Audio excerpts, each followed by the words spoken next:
I'm Mark Halperin. And I'm John Heilemann. And with all due respect to Joe Biden, our birthday present to you, Mr. Vice President, is this one-hour show.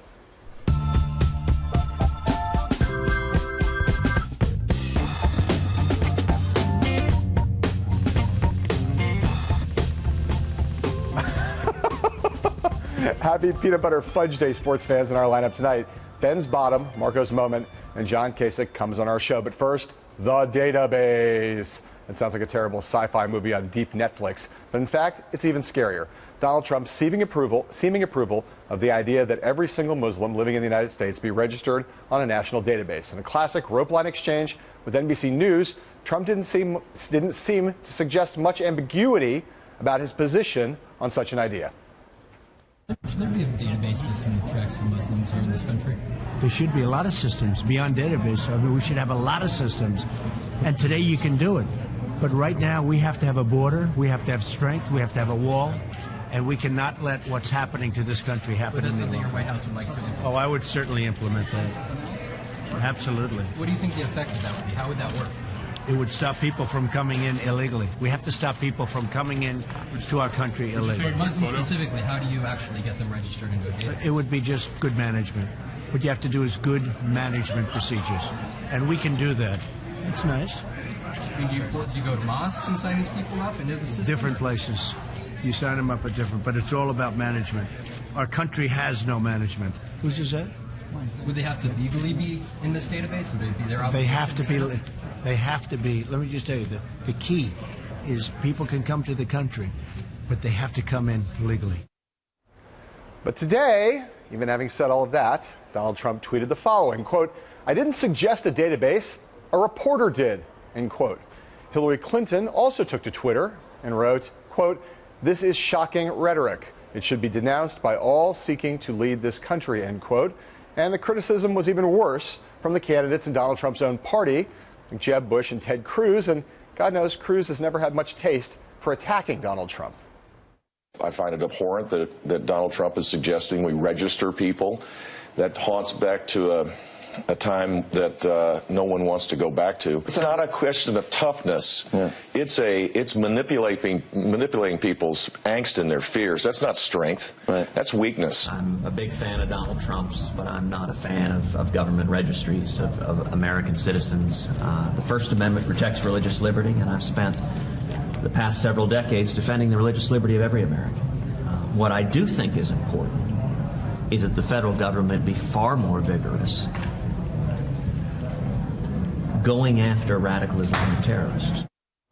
So, Mark, it takes a lot to get Ted Cruz to attack Donald Trump. It doesn't take much to get others to attack him, but everybody's attacking him for this. So how big a political problem is this database flap? I don't read that video quite the same way you do. There was some ambiguity about whether the questions were about building a wall or not, but Trump was careless. He should have flatly ruled it out, and once the coverage started, he should have come out in far more detail than a tweet. So even if you take the most charitable interpretation of what happened, he did not do a good job here, and he should do more than a tweet. Right. We asked him to come on the show, and he declined.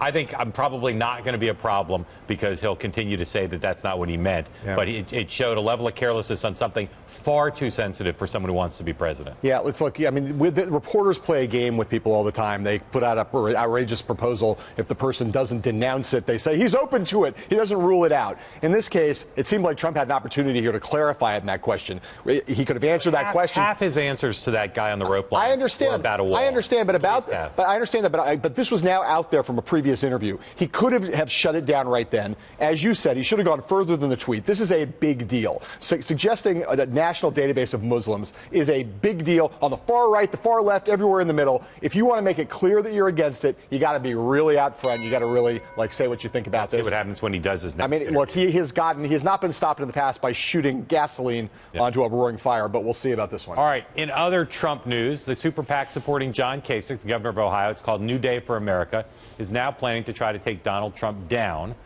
The group says they're going to spend millions of dollars between now and the Iowa caucuses on a multifaceted ad campaign. It's starting with this commercial that features both attacks on Donald Trump and Ben Carson that are, in fact, pretty mild. Team Trump, though, would have you to believe that this is an outrageous affront to all of human decency. In fact, there's tougher stuff coming. Kasich supporters say that a much spicier, hotter series of attacks against Trump and Trump alone are going to be coming soon. Despite the mild nature of this first ad, though, Trump's general counsel sent a letter to Fred Davis and other Kasich super PACers, which says in part, we will not hesitate to seek immediate legal action and hold you and your organization jointly and severally liable to the fullest extent of the law if the Trump folks don't like the future ads. So, John, is the super PAC supporting John Kasich, and Kasich will be with us here later in the show, is it smart of them to do this, to go after Trump and to signal their intention? Well, I think for John Kasich, given his current standing in the race, it's not a bad idea. You know, it's just there's not that he doesn't have that much to lose. Kasich's already been attacked by Trump. He can't anymore. There's no armistice anymore between the two of them, and someone does have to take him on. Everybody's still groping for whether there's some set of the right set of issues. It's possible that on some of these issues where Trump has been inconsistent on foreign policy, given the elevation of foreign policy now, it's possible there might be a little bit of an Achilles heel here, and we're going to find out if these Kasich folks on the super PAC side push the case. I think it's smart because if you're an establishment candidate, Rubio, Bush, Christie, or Kasich, you're basically auditioning to some extent as who can stop Trump, who can stop him, and who will put their money where their mouth is. Right. And so this super PAC, if they execute, and Fred Davis is famous for doing good attention-getting ads, they can say to people, we took down Trump, we defeated the king, we should be king. Well, and I'll tell you the thing that I think really shows weakness on Trump's part, and Trump has been great at counterpunching through this whole campaign, no doubt about it, but the legal riposte, the having sicking your lawyers, I just always think that seems like just the kind of the last refuge of scoundrels, you know. Sick my lawyers on somebody for saying something I don't like. He's the most litigious person in America. Yes, as you know, people in America love lawyers and litigation. All right. Newton's first law of politics is that whatever goes on record must come back to bite you on the behind. Just ask the people of Newton, Iowa, where last night Donald Trump seized on the, quote, Ben Carson doesn't know anything about foreign policy, end quote, narrative. His consultant said that he is incapable of learning foreign policy. They gave their words aspirin. You can't have a man incapable of learning foreign policy. Can't happen. They said he was incapable of learning. That's devastating. So it wasn't just Trump, but pretty much every card-carrying member of the conventional wisdom set agrees that Carson is, in the wake of Paris, donezo. Given a chance to fight back today in Concord, New Hampshire, Carson insisted that his foreign policy proposals are wunderbar. All right. Actually listen to my policies. Actually listen to my solutions. You will find that they compare favorably with anybody, but don't listen to the narratives, you know, that try to say, oh, he doesn't know anything, and therefore I can say exactly the same thing that someone else is saying. They say, oh, see, he really knows what he's talking about. It's just craziness. So the conventional wisdom, bolstered by Donald Trump and enunciated by Trump most loudly, is that this foreign policy moment is all bad for Carson. Do you agree? It's overstated. Carson's strengths before had nothing to do with his positions on foreign policy. It's true that a lot of voters will look at him and say he's not ready to be commander-in-chief, but I think Carson's route to the nomination involved continuing to retain and build support amongst the people who support him now, and I think they think his moral values would make him a great commander-in-chief. I still continue to think that there are too many people, if you take all the establishment voters and all those on the conservative side who do value genuine national security expertise and experience, I always thought that Carson was not ever going to be able to get together enough of a coalition to win the nomination. I think this is a real problem for him. I don't mean that he'll lose any of his current core support, but I think in terms of expanding that to make himself a credible nominee, I think his lack of experience, his lack of understanding, his lack of sophistication on foreign policy is a genuine problem. It could be, no doubt, and he doesn't speak as specifically or as fluently firmly and fluently. But I'll say again, no one else in this race has broken through on foreign policy. No one else has established themselves as a foreign policy giant. And I agree with the Carson campaign, which is until someone does, Carson may not be disqualified as too flawed to be the nominee on national security. We shall see. All right, today in our favorite game, who you got? It's the timeless question we've been asking now for over a week. Rubio or Cruz? This weekend at the Family Leaders Presidential Family Forum, which is an evangelical opinion-affirming summit in Des Moines, Rubio and Cruz will share a stage to try to win over the church-going crowd in Iowa. Setting the stage this morning, a widely read Wall Street Journal column by Kimberly Strassel that says Cruz doesn't look so good in the wake of the Paris attacks. Talked about his record on various national security and intelligence issues. Team Rubio loved that piece so much Marco's comms director, Alex Conant, tweeted it 4 times. Rubio's media consultant, Todd Harris, tweeted it 6 times. They also retweeted each other quite a bit in tweets about the column. Lots of tweeting going on. John, Rubio v. Cruz, who you got? The Rubio campaign, very modern. They use this Twitter thing constantly, just push those buttons over and over again. I think Marco Rubio looks better at the end of this week than Ted Cruz. I think the Rubio attacks on Cruz have been strong. I happen to, in many areas, actually disagree on the substance of those attacks, but politically, lumping in Ted Cruz with Edward Snowden, who in the Republican Party right now, smart politics by the Rubio campaign, and the Cruz response has not been terrifically powerful. Fascinating to me how aggressive the Rubio people have been, because you might think that they wouldn't see their opponent as Ted Cruz, because you don't necessarily think of them as going for the same voters. Right. They're both about the same age. They're both freshman senators, but their profiles on issues are not the same. The Rubio people have been extraordinarily aggressive. They just sent out a long list of things about the highlights of the week that led with a lot of negative stuff about Cruz.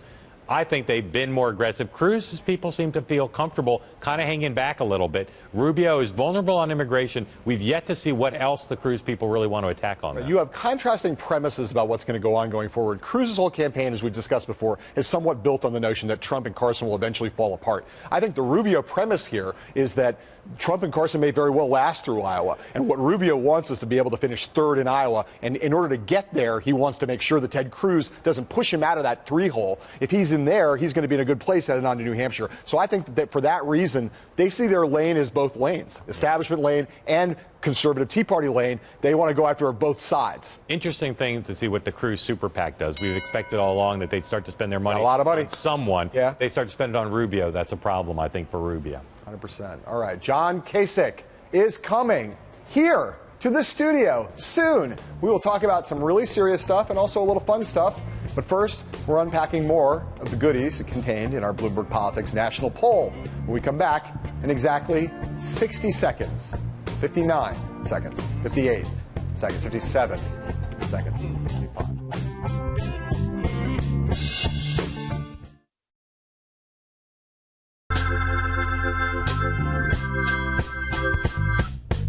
Some more stuff from our brand new Bloomberg Politics national poll. We've been talking about the Republicans. Now, some numbers on the Democrats, Bernie Sanders, as well as Hillary Clinton. Let's first check out the horse race numbers. Clinton leads 55-30 over Sanders nationally. That is a huge jump from our poll in September, where she was only up 33-24. She also dominates in a number of the so-called trait categories, comparing the two side by side on the question of who can get things done. You see there, Clinton dominates once again. Big numbers for her on that important question. Another question, Bernie Sanders, I'm sorry, that's one where she dominates, and she dominates in a number of categories, including on gun control, better temperament, and dealing with Putin. Sanders does okay in a couple areas. One, who can better rein in the power of Wall Street? He leads 47-34. Clinton, though, is creeping up on Sanders' turf in 2 key areas. One is cares about people like you, where the two are basically tied.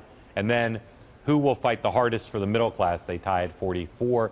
John, if you look at all these numbers, and Sanders also does better on honest and trustworthy. If you look at all the numbers, obviously Clinton dominating nationally, but where's there any good news for Bernie Sanders here? Well, honestly, there's really not much good news in this poll for Bernie Sanders. If you think about the 2 places where he leads in any clear way, they're the places where you would expect him to lead, on Wall Street reform and on honest and trustworthy, as you just pointed out. Hillary Clinton has a problem with that. She'd like to try to fix it, but none of those things are new. He's not gaining ground on her in any of the other trait areas. The issue set that now dominates favors her. And on the issues where he was once ahead of her, she's now basically pulled even. I can't find a piece of news in here that if I was Bernie Sanders, I'd be like, oh, that's good news for me. Here's an opening. Things are getting better.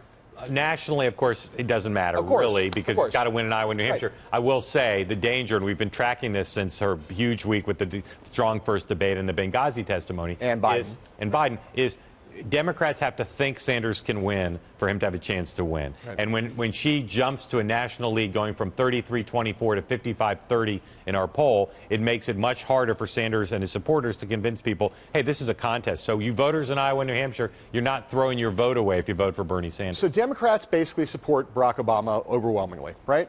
The one complaint that a lot of Democratic voters have about Barack Obama was that he wasn't good enough at work in the system. He wasn't good enough at getting things done. They approve of his executive actions. They like his values, et cetera, et cetera.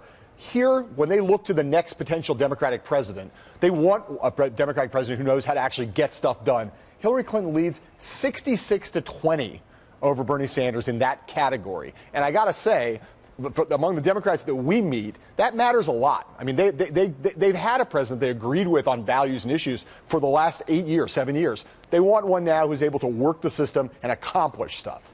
The number in here that's not good for Sanders but is bad for Clinton is this honest and trustworthy question, because these national polls and state polls that show Clinton losing, in some cases badly, to some or many of the Republican candidates, a lot of that is based on her low numbers on honest and trustworthy. Sure. And so any poll that continues to show that her own party has trouble with her, it's a problem for her down the road if she's the nominee. Well, yes. We have said on the show many times, one of the biggest general election, if she's the nominee, or the biggest general election problem she has is that more than half the people in the country don't think she's honest and trustworthy. And these numbers are striking for being within her own party, who generally approve her overwhelmingly. She got like 70% favorable ratings among Democrats, but they still think she's a liar. The other thing that I think is extraordinary, we've talked about this for a long time, is how poorly Martin O'Malley is doing. He had a great debate in Iowa. He's the only other candidate in the race. He's differentiated on age and executive experience, and yet he goes from 1% to 3%. It's just stunning to me that voters are not turning to him in any real numbers, given, again, there is some differentiation. Well, there is some differentiation in it, but it's mostly generational, and it's mostly executive. He's been a governor. And executive. But again, in terms of issues, in terms of his problem is ideological. There's not that much space. If you're a conventional liberal, you like Hillary Clinton. If you're a further left progressive liberal, you're for Bernie Sanders. Where's the middle ground? Where do you find enough space ideologically in the party to do better? He's proving that you can't. He's more conservative on some things and more moderate on others. Again, complicated. But complicated. All right. John Kasich and a whole lot more are coming up on the rest of the program. We'll be right back after this word from our sponsors.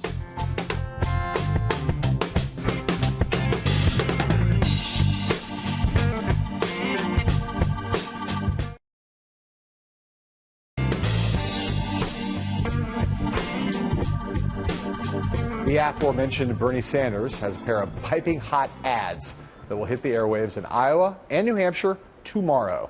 Take a look at the first one. It's titled, "Works for All of Us." Guess what that one's about? If you're doing everything right, but find it harder and harder to get by, you're not alone. While our people work longer hours for lower wages, almost all new income goes to the top 1%. My plan? Make Wall Street banks and the ultra-rich pay their fair share of taxes. Provide living wages for working people. Ensure equal pay for women. I'm Bernie Sanders. I approve this message because together we can make a political revolution and create an economy and democracy that works for all and not just the powerful few. All right, so that's Bernie ad number one. Bernie ad number two is called "This Is How It Works." Work is apparently a big theme in these Sanders ads. Sadly, this ad does not include a Rube Goldberg machine, but it does include Bernie's favorite topic, the billionaires. It's called a rigged economy, and this is how it works. Most new wealth flows to the top 1%. It's a system held in place by corrupt politics, where Wall Street banks and billionaires buy elections. My campaign is powered by over 1 million small contributions. People like you who want to fight back. The truth is, you can't change a corrupt system by taking its money. I'm Bernie Sanders. I approve this message. Join us for real change. All right, so Mark, it's the case that the Sanders campaign did not advertise for a long time. Bernie Mentum, the whole Bernie phenomenon, took place really without any support from the air. Just a couple weeks ago, they decided to go on television, start spending some of that money. Tad Devine put up a really good bio spot, kind of an introductory Bernie spot. So this is the second wave of advertising. They're now moving to issues. Tell me what you think about these two ads. Well, they transitioned. They had a 60-minute bio spot. Then they had a spot that was a little bit more issues. That's right. I think these are pure issue ads. These are also very good. Yeah? I think he's good to camera. It hits on his core themes. They move. They're interesting to watch. They're not gimmicky, but they're not totally traditional. Just from a matter of like evaluating it on a gut level, I think they're good, and they're on his message, and I think he comes across pretty well. And ending with the big crowd scene is good because he needs to be seen as exciting, leading, as he says, a revolution. The thing is that people, I think, assume, because if you watch a show like this or you watch political cable in general, Bernie Sanders is now a pretty known commodity. The truth is that in a lot of places in the country, even in Iowa, New Hampshire, where they're paying attention, people still don't really know that much about Bernie Sanders. They still don't really know who he is. So a lot of these, all these spots in this first month of advertising are doing is introducing Bernie Sanders. People don't know who he is. I think that all of these ads together, in terms of that, if that's the only thing they're designed to do in this phase, they're doing a very good job, I think. I would like a little more bio from Sanders, but in terms of these issues that have animated his campaign, I think these do I agree with you. I think they do a very strong job of showing you these are the things he cares most about, and they do present him in a less caustic kind of mode, not funny. Not exactly warm, almost friendly, almost there's a little bit of like a Dutch uncle, grandfather kind of element to these ads. We've seen him a lot here with us. We've seen him on television, of course, and in person. I thought the affect there was, I wouldn't say unlike I've ever seen, but it was softer. It was almost conversational, and it was pleasant, dare I say, Brooklyn pleasant. The other thing about it is, he has to win. Pleasant for Brooklyn. He has to win Iowa and New Hampshire to win this. Yeah. Those ads going up in those states, coupled with his on-the-ground time, I think Sanders is, as much as he benefits from traveling around the country, he's going to have to be on the ground in those states, and the airwaves are going to be crowded. Yeah. They're not that crowded now, but they're going to get super crowded. Yeah. These are, I think, again, another series of effective ads for him. But he needs to be close to her. He needs to not let her get away from him in Iowa and in New Hampshire. Well, look, one of the things that is we've talked about Sanders being the most remarkable achievement of his campaign, beyond just the fact of it that he's anywhere in the discussion, given where he was a year ago,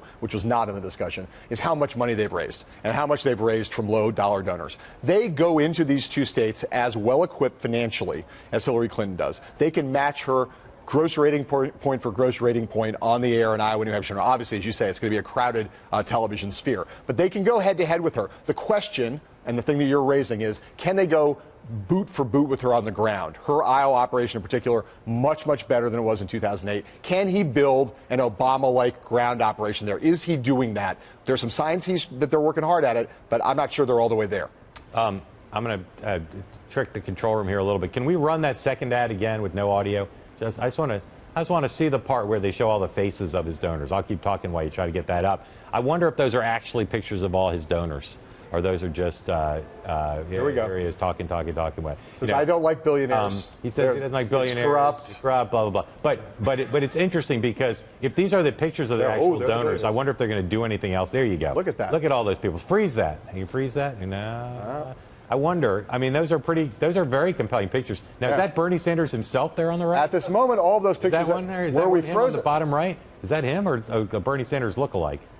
I don't know. He could be one of his own donors. But again, my point is, if these are really pictures of his donors, that seems like a pretty incredible tool to use, because that is a kaleidoscope of panorama. Almost a gorgeous mosaic. A gorgeous mosaic was the word I'm looking for. Okay, it is. That was an incredibly improvisational move. Here we go. We're just making it up as we go along. We'll have more, with all due respect, after this word from our sponsor or sponsors.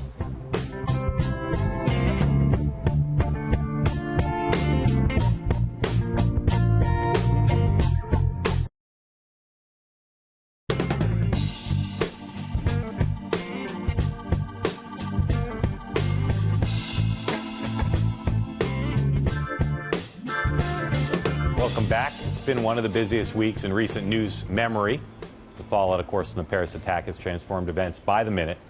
We're going to talk a bit now about how the events of this week have steered the presidential race into lots of new directions. And, John, I want to start by asking you, who in American politics has acquitted themselves well since the events of Paris last week ago? Yeah, I mean, I started out my week in Paris and flew back over here on Monday and found the country and our politics in not a great place, I think, and we can talk more about who hasn't done well. But I'll tell you who has done well in each party. I think Hillary Clinton acquitted herself very well this week, both in terms of her trying to find the right balance between muscularity and tolerance, in the way she's talked about the refugee situation on the tolerance side and on the the muscularity in terms of how she's talked about foreign policy. On the Republican side, guy that we sat with in Columbia, South Carolina on Tuesday, Jeb Bush, I think has acquitted himself pretty well this week compared to some of the people in his party who have engaged in some pretty unhelpful, sometimes incendiary, sometimes ridiculous rhetoric.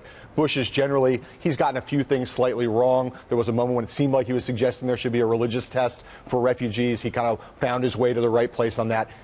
Again, strong and on the foreign policy aspects, and finding a relatively moderate, temperate tone on the issues of refugees. I think he ended up in a good place this week. Bush is doing a very smart and interesting thing now. He's kind of triangulating. He's saying Clinton Clinton has judgment that's too bad. Right. She's too liberal on some things, and that Trump is too unqualified. He's kind of taking them on both at once. There have been periods in the campaign where he's taken on one or the other and not necessarily found his votes simultaneously on both. I think part of why he's had a good week is he's been very solid and big on the policy questions for the most part. But I think he's handling his politics simultaneously pretty well in addition. Yeah. Look, I mean, I'll turn the question around now and kind of think about who has not acquitted themselves well. And I'll ask you, in terms of who do you think this week, either in terms of engaging, either just being dumb in their politics or actually contributing to a rhetorical climate that is, as I said before, either not helpful or incendiary, who do you think has been the biggest villain? I continue to hear from Republicans and Democrats about President Obama's performance. Now, I would say villain is the word I'd use. Right. But in terms of showing the kind of leadership while he was overseas at a time when this country, I think, was looking for leadership. And it's always the case. When President Obama criticizes Republicans in a intense way, there's always an intellectual case for it. I always understand what's frustrating him. But as I said, even some Democrats close to the president have been taken aback by the level of frustration he's shown, not big, bold leadership about beating ISIS, but frustration at reporters and at Republicans. Well, and I think there's ways in which I think the president's tonally has been in the wrong place for the same reasons you say. I think if he wants to make the argument that Republicans and some of their rhetoric is unhelpful and should be opposed, there's a way to make the argument for his side that doesn't seem so petulant and doesn't seem quite so partisan. But if you compare that to some on the Republican side, if you compare that to Donald Trump seeming to find himself a place at the end of the week where he's endorsing a database for Muslims, Ben Carson using the phrase rabid dog in the context of refugees coming to this country.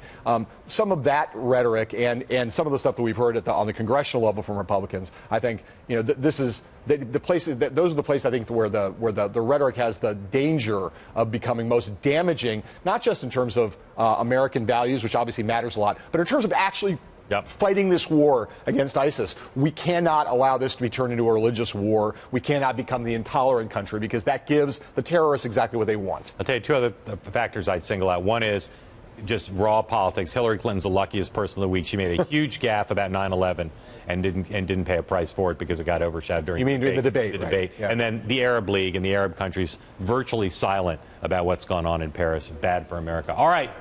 Governor of Ohio, John Kasich, is here. Our conversation with him about all sorts of stuff after this.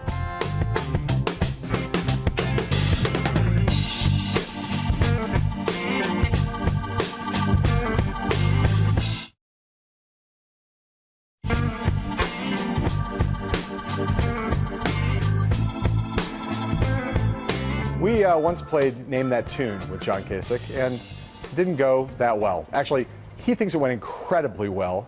We think it went meh. Okay. And if there was anything wrong with it, it was obviously our fault. Governor Kasich, thank you for coming back on the show.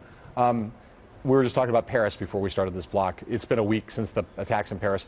What has changed in the world in the last week that matters and should matter? Well, I think that increasingly people realizing this is an attack on our way of life. I think, we looked at 9/11, we looked at Chattanooga, Fort Hood, Charlie Hebdo, the attack on the delicatessen, but this one just kind of wham. This is the final straw where I think people in the West are beginning to understand this is really an attack on who we really are. But it's not anything new for me. I've been talking about these things for months. I was in Iowa talking about the very threat to humanity and a threat on the way we live. And just on Tuesday, I spoke in Washington and laid out a comprehensive program that would keep us safe and also begin to rebuild our economy. You asserted that this has produced a change and different from the other attacks. What are the manifestations of that? Where are you seeing that you think, yeah, this shows people get it now? I'm just saying I think that's where this is going to lead, Mark. I mean, I think that if you take Europe and we see everything happening there, and then add Mali to that today, and you think in the Middle East and you hear quiet conversations, at least I pick up quiet conversations with some of our Arab friends about the fact that this is existential for them too. I mean, you know, the Saudis have got to be very nervous and worried about what this means if ISIS goes unchecked. And honestly, I'm at a loss to understand why we don't put a coalition together, go there and take care of this and destroy this organization. You wanted to defeat ISIS before, you want to defeat them now. Did Paris change your attitude about what it would take? No, it hasn't. I've been saying all along, and everybody said, you know, boots on the ground. I said, yes, it should be a coalition, but it shouldn't just be the West. It ought to include our friends. You know, remember back with the first Gulf War, I remember when the Arab ambassador to Egypt, or when the Egyptian ambassador to Egypt was in the Rose Garden standing with the United States in terms of the first Gulf War, and that was just an invasion of a country. This is an attack on humanity. A lot of people are deferring, obviously, at this moment to the French and sort of saying we want to see wait and see what the French wants to do. I don't think we should do that. I think President of the United States should have been over there already saying to them, you know, I was for invoking Article 5. An attack on them is an attack on all of us. And, you know, the French have decided they're going to handle this in Europe. But this went this way with Yugoslavia, and then ultimately they invited us in. And, look, we should stand shoulder to shoulder and do every single thing we can, including, of course, the critical element of intelligence, where we have not had the kind of human intelligence we really need, and also the issue of signal intelligence, which involves encryption and our inability to hear about these plots before they happen. Every president, every presidential candidate talks about two things: better intelligence, including human intelligence, and getting Arab partners to put boots on the ground. And no one does it sufficiently in the first case, or at all, really, in the second case. Why would you be able to do either of those? Well, we did it in the first Gulf War. They gave money and they gave political support, but there were very few Arab boots on the ground. At the end, we see what they're doing in Yemen right now, right? I mean, they are beginning to realize, I think they're beginning to realize how important it is that they be involved and we deal with this threat and destroy this threat, because it can't be negotiated with. Mark, why? You know, look, it's all about leadership and experience. You know, I've been able to demonstrate getting people to do what they don't really want to do, but they know they should. And it's a matter of leadership. It's a matter of being over there, involved in diplomacy, convincing them of the threat, and also convincing them that the things that we say is for real. Because I think the red line and walking away from the red line in Syria sowed a lot of doubt and discontent with not only our friends, but also with our enemies. It encouraged them to not trust us or to not believe us. So there seems to be a difference of opinion between Republicans, between some Democrats, about what the right sequence of things here is. Does one want to get rid of Assad I'd first, take ISIS immediately. ISIS first and then Assad? Yeah, I mean, ISIS first. And look, we should have been supporting the rebels. I called for that well over a year ago. And look, the other thing we understand is I served on the Defense Committee for 18 years with some of the greatest minds. I mean, whether it was Les Aspin, Sam Nunn, John Tower, John Stennis, I mean, great people. So you learn from this when you spend your time. No, the critical element right now is ISIS, and at the end, then it is, of course, Assad. And Assad should have been affected by the opposition groups, which we basically ignored. Now I believe that in the shortest run, a no-fly zone with sanctuaries to be defended by Jordanians and Kurds. It's all in their interest to cooperate with us. But first it's ISIS, and then it's Assad. And the Saudis have already said that they were willing to hold a meeting and structure, a whole new kind of government. That's their job, not ours. If you were president and the Pentagon said to you, President Kasich, we've got a plan, we can go in and take Assad, would you authorize that mission? What do you mean, take him out? Take him out. I have to hear either kill him or capture him. I'd have to hear what the plan is. But if you believe the plan was sound, it had a degree of success, was that the right role for the military, for the U.S. military, to take him out of the country? It is my feeling that we should be helping the opposition, and if somebody came to me with a credible plan to depose him, I would listen carefully to it. But it wouldn't just be the Pentagon.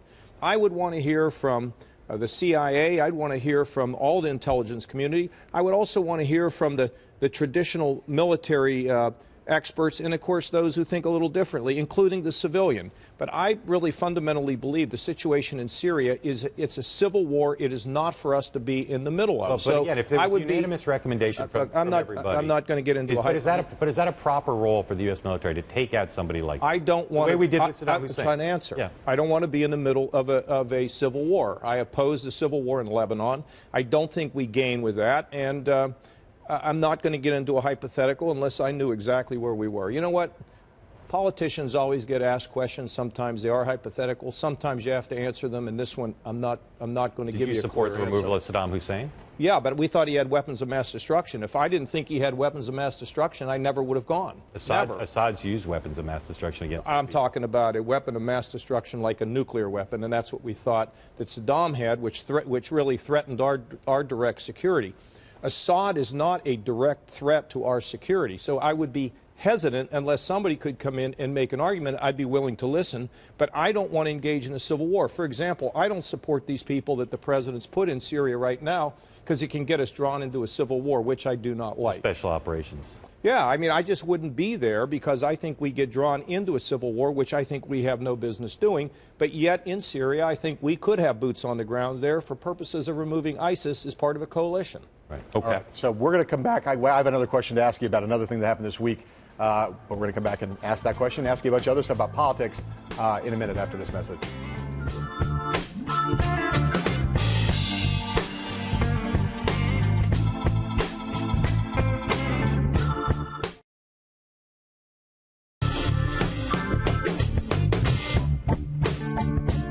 Back with the governor of Ohio, John Kasich, who'd like to be president. Lots going on with you and Secretary of Defense is what I think. Or something. Just tell us the story of what's going on with you and Donald Trump right now. Well, look, I mean, I'm not involved with my super PAC. I haven't even seen the ad, but apparently they put something out questioning experience because I think after Paris, frankly before Paris, but it accentuates it, it matters that people ought to have experience. And then I guess from what I understand, he started attacking me personally. And my problem with him is not personal. It's really a matter of the kind of policies that he promotes. I mean, things like, we were going to have a database on Muslims, which we criticized, and then I guess today he reversed himself. These are policies that trouble me because, I'm the governor of Ohio. We can't win the White House if we don't win Ohio, and these kind of things are not conducive to winning Ohio and winning the presidency, and I'd rather defeat Hillary Clinton. To me, that's priority number one, whoever the Republican Party picks. I know you don't coordinate with your super PAC, but when you see your super PAC starting on a negative assault against Trump and they're promising that there's more to come, do you look on that and say, that's helpful, that's useful, I'm happy to be going hard negative against Trump on the air? Look, I don't guide what they do. I understand. Okay, I don't guide what they do, but I frankly have questioned his policies, whether it was picking up 11.5 million people and trying to deport them or creating some kind of a deportment brigade, or, the fact that we don't really need to care about what happens in Ukraine, that's kind of up to them, or that Russia can destroy ISIS and then we just kind of go in and accept a victory or something. I mean, I just think these ideas reflect a lack of experience and a lack of knowledge of how these things work. So just as a general matter, like the notion of having a super PAC that as we turn at this point in the race, that having a super PAC that is focused primarily on doing negative ads against other Republicans, that doesn't give you any pause. If they're justified, if they're legitimate on the issues, that's fine with you. I think it's fair to say that probably my effort has been the most positive and the most of producing ideas than anybody else. I mean, the last time I was with you guys, or when I was with Mark, he said, do you have a plan to balance the budget? I said, not yet. He said, when's it going to be balanced? I said, I'm not sure. Well, now we have one. So go to johnkasich.com and look it up. It shows an entire path to being able to get there. I laid out a significant plan for keeping the country safe. But every once in a while, I think it's fair to compare ideas, and that's what this is all about. Personal attacks are unacceptable to me. I don't believe in them, even though I've been attacked personally. Well, that's all part of it. You have run a positive campaign. You have put a lot of ideas. So just to follow on what John was asking you, if your super PAC, which you don't control but can influence through your public statements, if they started running negative ads that you felt crossed the line. I thought there were personal challenges, but I can't tell them what to do. Well, you could have denounced them and say, I call on them to pull down the ad. Will you do that if their ads seem too negative? If I think it goes over the line and I think it gets into some sort of a personal attack, in all likelihood I would do it. I'd have to see what the ad is. Okay. Another question about Trump, because he is the front runner. Jeb Bush said that to some donors the other night that he thought that by December, when you all had your next debate, that Trump will be in decline. Do you share that view? Is he going to be in decline in the coming weeks?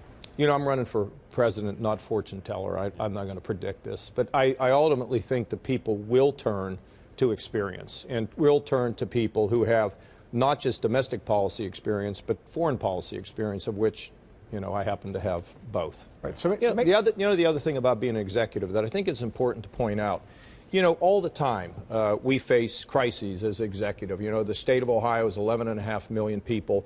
So whether it's an Ebola scare or whether it is a school shooting or whether it is just the arrest the other day of somebody in Akron who was sympathetic to ISIS or whether it's a water crisis, whatever it is, you begin to grow as an executive when you go through these experiences. That would unsettle you. And the longer I've been in this job, I don't get very unsettled. I'm calm and I'm confident about what we need to do. I work with my team and we get it done.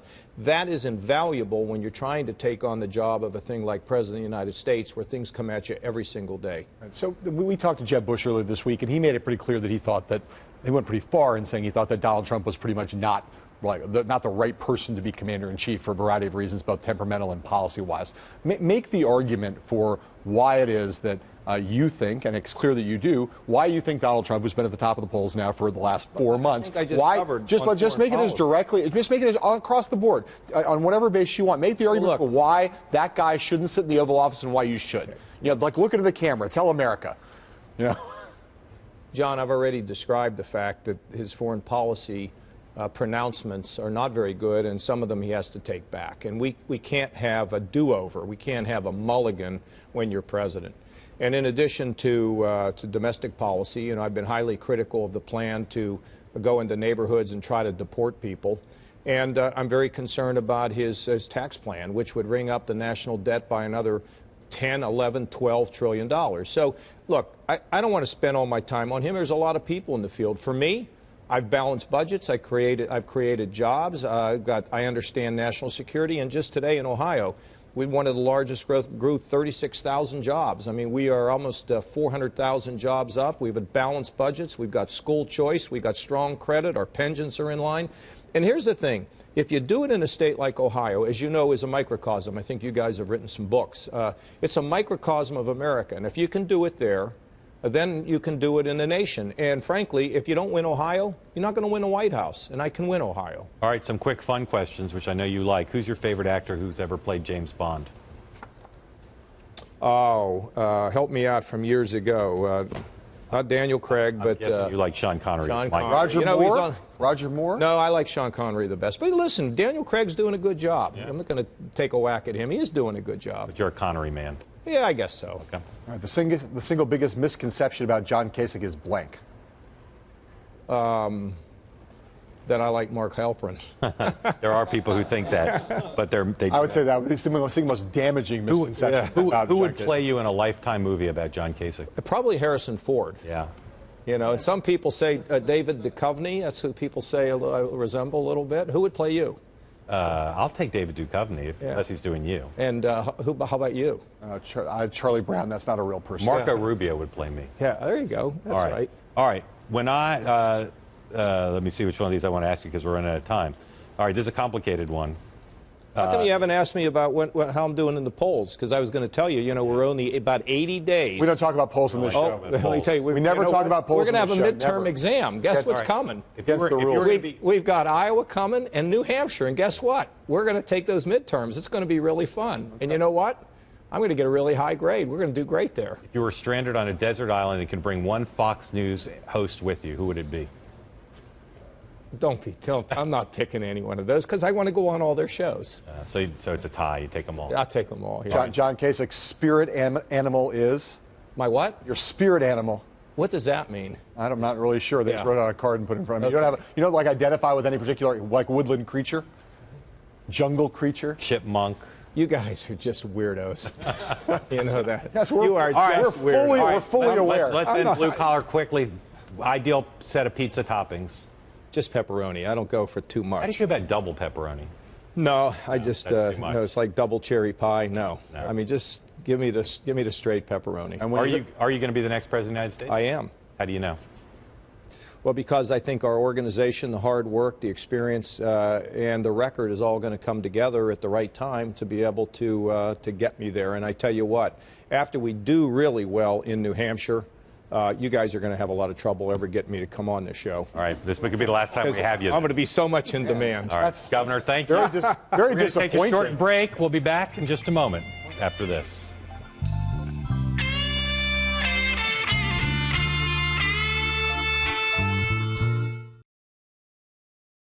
The show's on the tube twice a day at 5 o'clock and 8 o'clock, but they're live 24/7 on BloombergPolitics.com. How about Mark and John? Pretty good, huh? You did all right. That wasn't that good. It was all right. It was good. Are we going off? Rusty. Where are you going for Thanksgiving?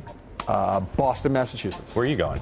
I'm going to be with my family. Where are you going? I'm going to an undisclosed location. Thank you for joining us. Yes. Good luck Wait, at it. I thought I was the commentator. I thought I was. Get ready to bow. You ready to bow? Here we go. Ready? Here Thanks for watching. 1, 2, 3. See you on Monday. Get him on the shot. Sayonara. Sayonara. A deep bow. A deep bow. Oh, we got nothing from Kasich.